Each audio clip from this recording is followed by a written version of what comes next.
Guys, welcome back. I am sorry that I haven't uploaded my Friday videos. It's been 2 out of the last 3 weeks, I think, now. Between readjusting my schedule, going back to work, and getting a kitten, it's been more difficult to find time to record. But I'm figuring it out, and hopefully we will be back on schedule with more Lovecraft and Ringworld. Sorry, that's my ice maker. Hopefully it doesn't do that again.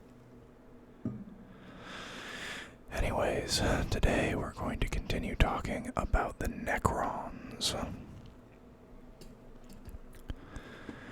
The Awakening Empire. Scattered throughout the vast celestial wilderness slumbers the impossibly ancient empire of the Necrons. Ignorant of the armies that lie beneath their feet, the young races built their civilizations upon the tombs of the old.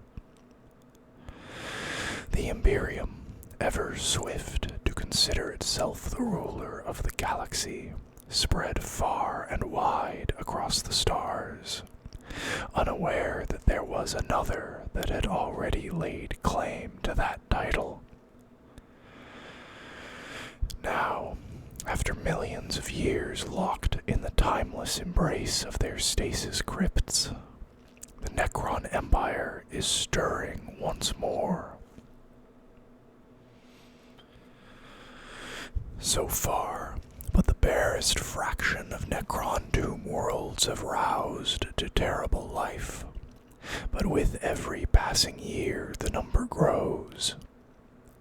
Each time a Necron planet is restored, a cascade is triggered, and dozens more soon follow. Vast solar empires are carved anew from the burning civilizations and fallen armies of the Necrons' enemies. Piece by piece, the fragments of the dynastic domains are being drawn together. Seditious overlords and vengeful pharaons searing the stars clean for the return of their mighty kingdoms. What the Imperium cannot know is that, should the Necrons ever fully awake and unite, they would face a foe as numerous as themselves. For now, the Imperium has had but a taste of the Necrons' might, and it is fortunate for mankind that the Necrons remain divided by madness and conflicting agendas.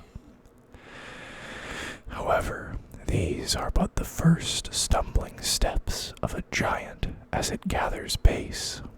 And even now, powerful leaders like Anrakir the Traveler, Emotech the Stormlord, and the Silent King are uniting their people under a common cause.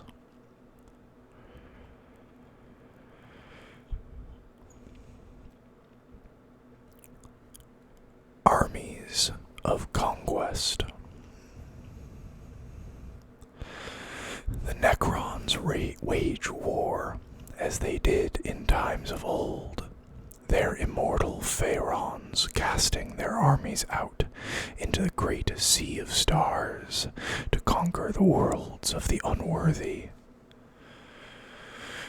Armies of lockstep legions and contemptuous generals descend upon their foes, honoring their ancient oaths of fealty with the death of worlds and the blood of civilizations.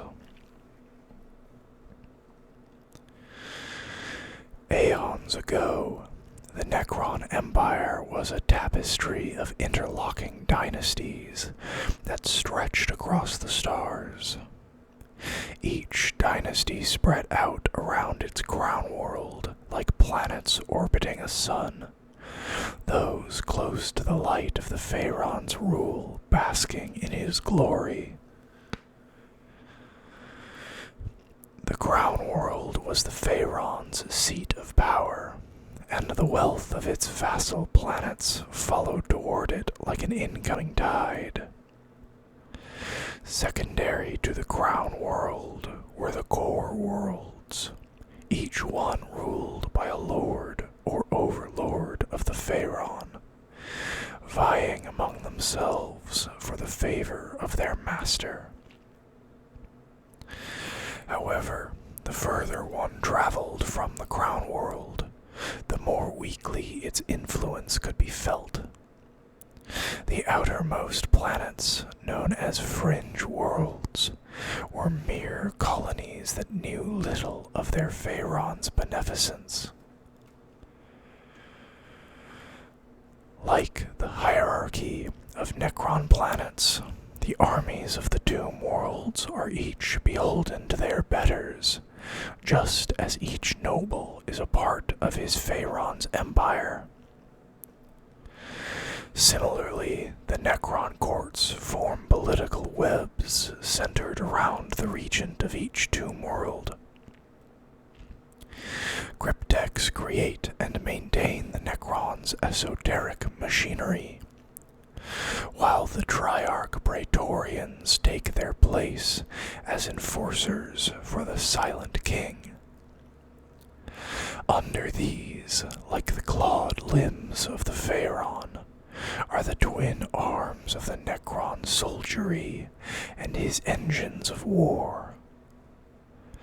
The master of a Doom world will rely upon his warriors, immortals, and tomb blades to be the hard edge of his will, whereas Lich Guard and Death Marks are specialists used more sparingly, and only upon those considered worthy of their attentions. By contrast, potent machines of destruction, such as the Monolith and Doomsday Ark, are reserved for wars of annihilation or extreme enemy resistance, where their prodigious firepower can sweep away their foes in a blaze of matter-tearing energy. Beneath a Pharaon's teeming ranks of soldiery and forbidding techno-armory are the auxiliaries, those more akin to allies than true warriors of the dynasty.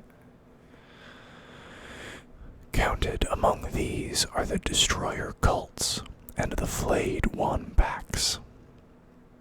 Largely untrustworthy and often dangerously insane, Destroyers are tolerated only for the havoc they wreak in battle. Likewise, Flayed Ones are a curse that seems to follow the legions to war, regardless of whether they are called upon or not. Finally, below even these twisted misfits of the Necron Empire are the shackled shards of the Catan. In spite of their world-splitting powers, it gives the Pharaons great pleasure to know that the star gods are lesser in status than even the least of their slaves.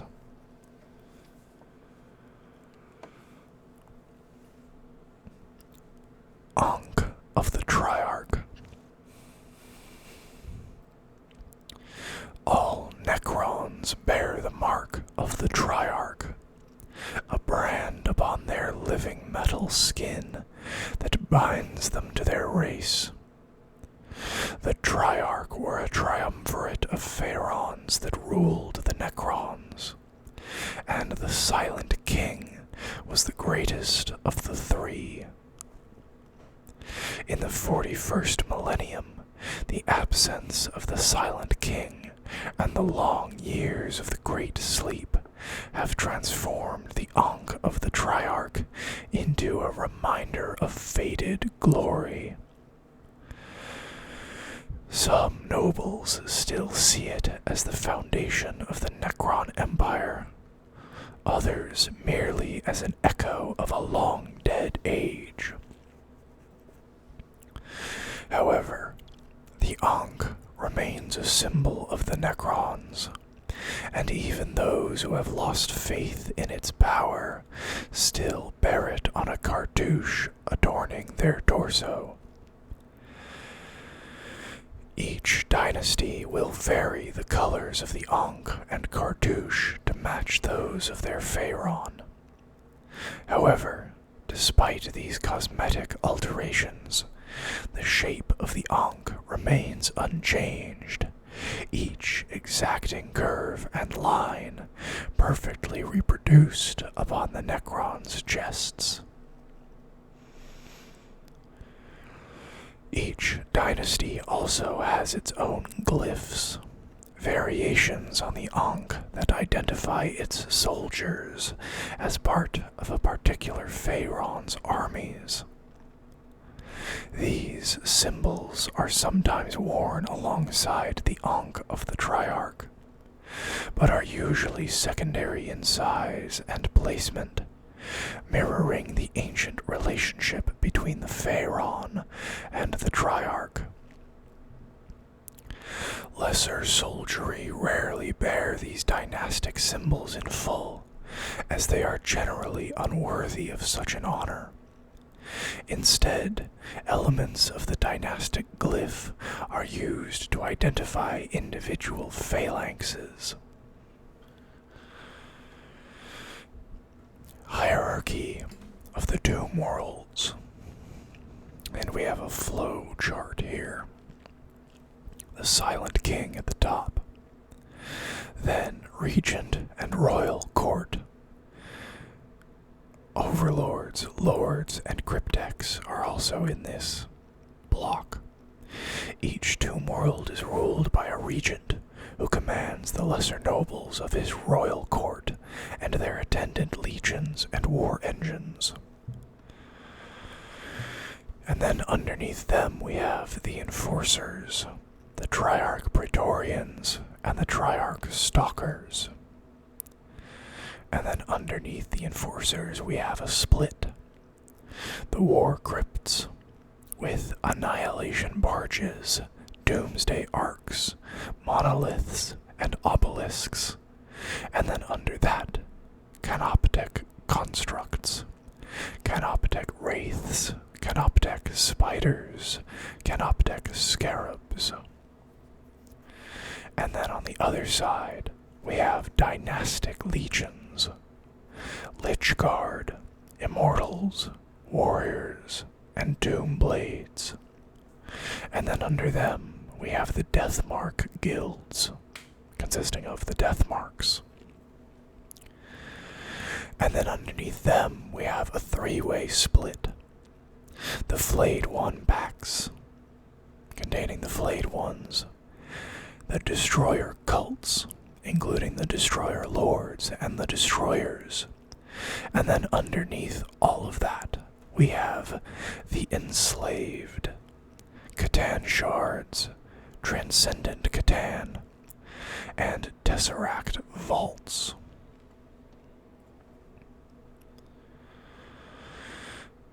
The Dynastic Legions. The structure of the Necrons' legions mirrors the cold logic of their engrammatic circuitry. Born of a rigid and regimented society, the Pharaons impose their unyielding will upon their armies. Legions and cohorts follow the ancient traditions of the Necrontyr dynasties, and fight as they did when their warriors were flesh and blood. The core of every Doom World's army is its legions, and at the cold heart of every legion are its Necron warriors. Within the depths of an overlord's war crypts, Rank upon rank of these deathless soldiers line up in motionless phalanxes, obediently awaiting their master's order to march to war. These are the currency with which the pharaohs buy their victories in blood and fire, and the ancient nobility of the Necrons think no more of the lives of their warriors than a space marine would the mass-reactive rounds in his bolter.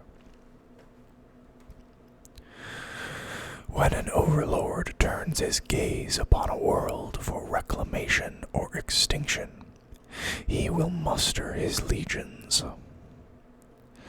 The war hieroscripts of the Necrontier instruct that their armies be fashioned around exacting numbers and formations. However, the legions are always in flux, populated with throngs of newly woken warriors or ranks of recently repaired soldiery. Thus, an overlord seldom knows for sure how many warriors are in each of his legions, leaving such trivial details to his underlings, and caring only that they march to war when he commands.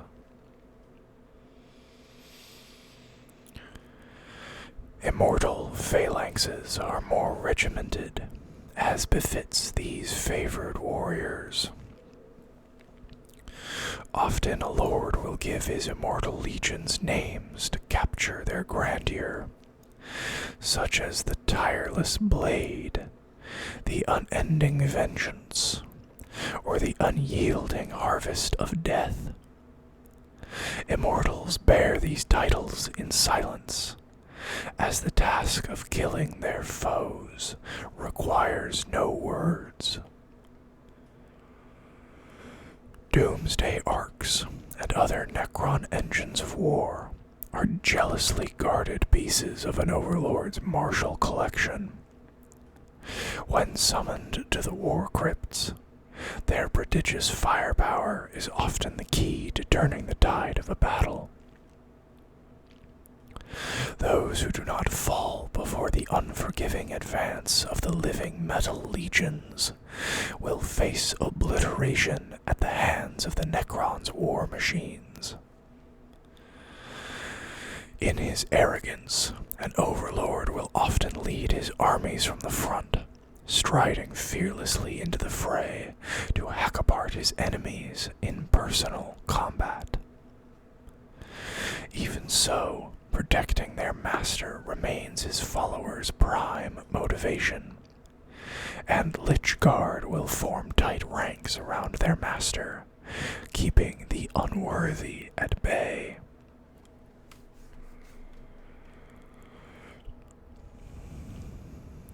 Reclamation Legion.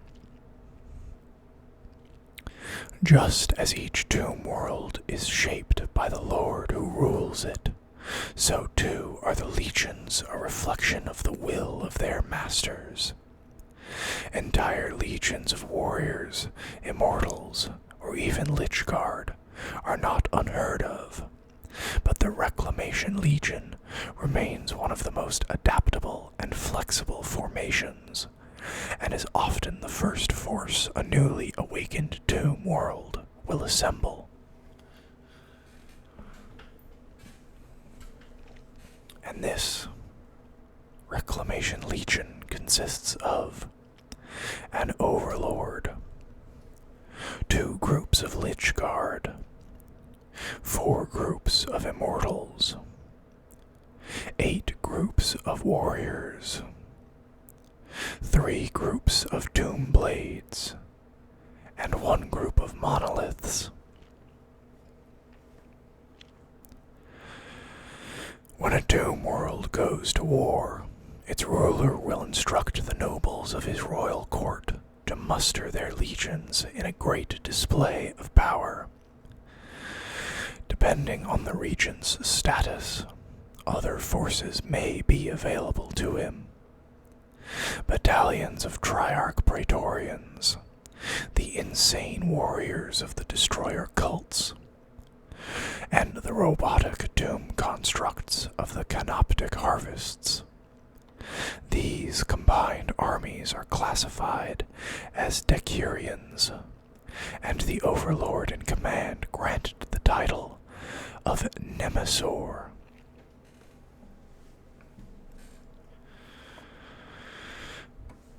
The Sautek Dynasty. Like a steel claw bursting from the heart of the galaxy, the Sautek Dynasty emerged from the Great Sleep in a storm of death and destruction. Unified under the iron will of Imhotep the Stormlord, the Sautek wield a power and purpose like no other dynasty. From their crown world of Mandragora, the implacable legions of Imhotep spread out across the stars, bringing more and more worlds under the rule of their Pharaon. Even other Necron dynasties bowed down to the power of the Sautek, joining the ranks of the resurgent empire. Overlord Nazar of the Sekemtar and Overlord Zaron of the Arin Marok have both pledged themselves to Imhotep's cause, hungry for a piece of the domain he is carving from the stars. Resplendent in burnished silver and gold emerald, the legions of the Sautek have brought to heal scores of worlds across the eastern fringe. By the light of burning civilizations, Imhotep's armies march relentlessly on, driven by the Stormlord's dreams of conquest and reunification. It is Imhotep's will that his people be forged anew, and that he rise to rule all Necrons. At first, the Pharaon's desire was born of necessity, as he awoke to find his doom world racked by infighting. Rather than pick sides, the Stormlord dispatched his rivals and seized power for himself. Now, as the influence of the Sautek waxes, so too does that of Imhotep, and the former Nemesor sees himself as the architect of the Necrons' return to primacy.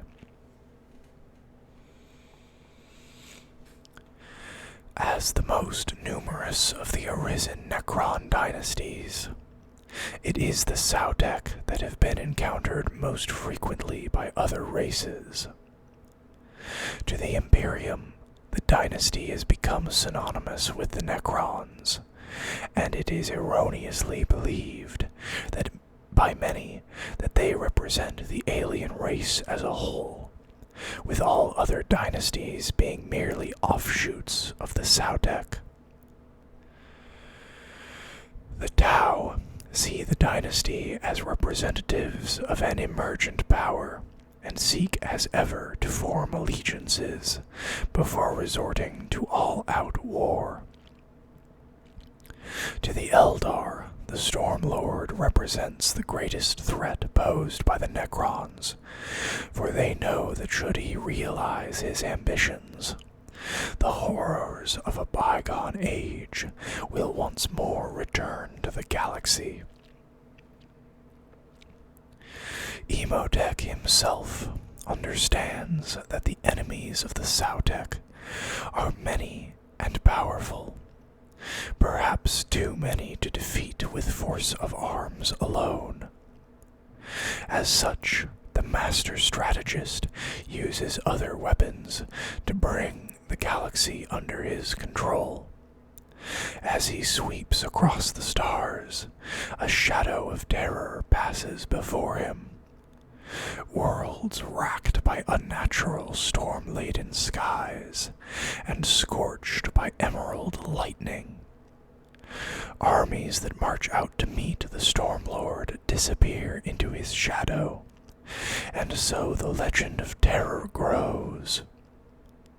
By dark reputation alone have systems surrendered to the Sautek, preferring a life as slaves of the Necrons to annihilation at the hands of their legions.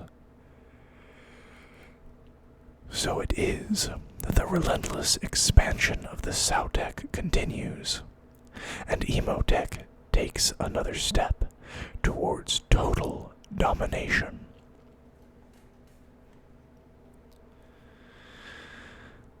The Mefrit Dynasty.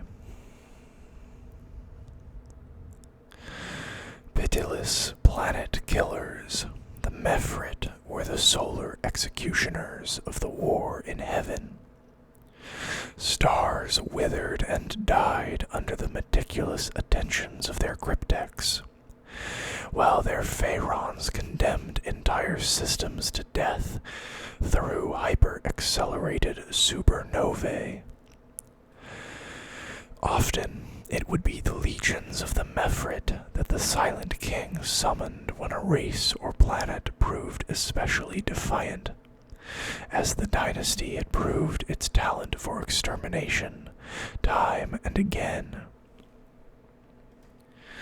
Many of the other pharaons considered the Mefrit's methods excessive or distasteful by the ancient codes of warfare. However, the dynasty's victories spoke for themselves, and they swiftly rose in power and prominence. However, the slow march of the aeons and the great sleep has left the Mefrit's grandeur faded and tattered. Their world-rending weapons are lost to the void or fallen into disrepair, while many of their core worlds are no more. Perhaps most disastrous of all for the Mefrit was the loss of their pharaon, Kyrek the Eternal, who was obliterated along with the dynasty's crown world by Eldar assassins. In the power vacuum left by their master's demise, many of the Mefrit's overlords continue to cling to the past, but there are still those who look to future conquests.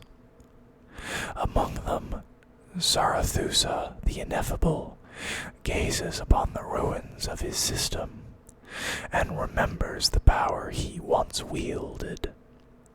Turning his legions once more to the stars, he has set off on a crusade of reclamation. Soon the galaxy will learn to fear the Mefrit as they did in the days of old. And that is where we are going to bring this video to a close. Before I go, though, I want to take a second to encourage all of you of voting age living within the United States to vote. Not to sound melodramatic, but we are on the precipice. And this may be the most important election in a very, very long time.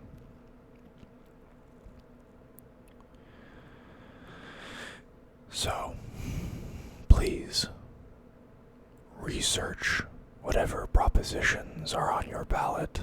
Research your candidates. Make a choice and submit your ballot. If you can, turn it into a drop box. If not, the mail will hopefully be able to see it delivered.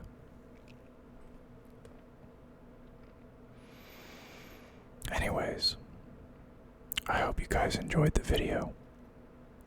If you did, please consider liking it or sharing it. And if you aren't already, subscribe to the channel. Those things are the biggest factors in channel growth. Because YouTube doesn't much care about view count, besides recommending individual videos. So, if you, like me, would like to see this channel grow, please, any of those three things is great. Commenting is also awesome. I love seeing your guys' comments. I'll see you guys next time.